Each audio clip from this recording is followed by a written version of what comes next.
Meghalaya honeymoon murder mystery में लगातार कई सारे चौंकाने वाले खुलासे हो रहे हैं, तो दूसरी तरफ राजा के परिवार वाले भी लगातार कई खुलासे कर रहे हैं। इस वक्त में राजा के भाई सचिन रघुवंशी हमारे साथ मौजूद हैं, सीधे उन्हीं से बातचीत करेंगे।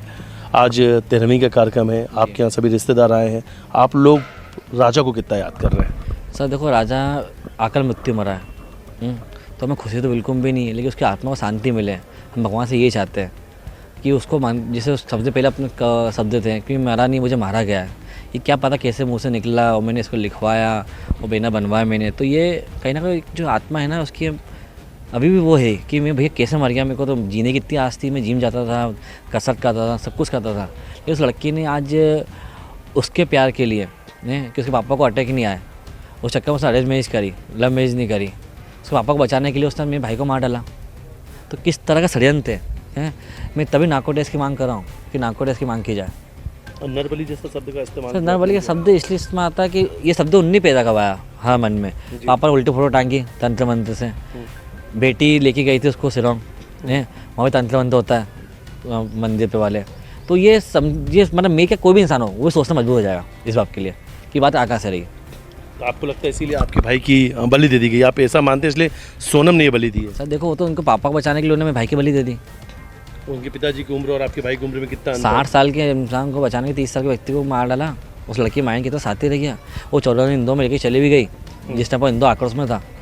उसमें हिम्मत कितनी है, इसलिए मैं नार्को टेस्ट की मांग कर रहा हूँ। नार्को टेस्ट सोनम के अलावा और किसका होना चाहिए? सोनम का, सबसे पहले सोनम का और राज कुशवाहा का किया जाए, उसके बाद जो सोनम बोलेगी तो अगले जिनका नाम लेती है उनका भी किया जाए।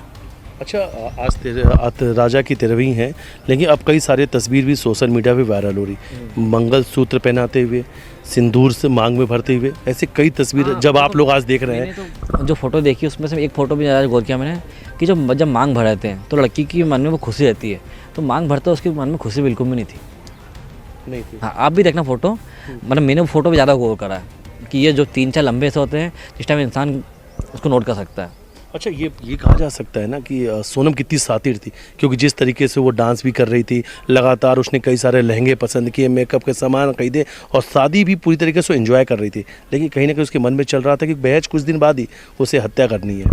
वो हत्या करने इसी जगह ले गई थी कि जो खाई में उसको फेंका, 1000 फीट की खाई से ऊपर खाई थी वो राजा की किस्मत थी कि 200 फीट पे बेचारा मिल गया, नहीं तो वहाँ से जिस जगह फेंका था वहाँ 2 दिन में कंकाड़ बन जाता कि वो इतने कीड़े मकोड़े इतने जानवर नीचे, क्योंकि बॉडी तो मिल ही नहीं पाती, उसके जो इसका मिशन था वो सक्सेस हो जाता। एक आखिरी सवाल, आज राजा की 13वीं है, आप लोग राजा को याद कर रहे हैं, सोनम को कौन सी सज़ा मिलनी चाहिए और उन सभी कातिलों को? देखो सर, फांसी वांसी तो माफ़ हो जाती है, इसको आजीवन कारावास जब तक इसकी मृत्यु नहीं हो, जब तक वो जेल में खा जाए।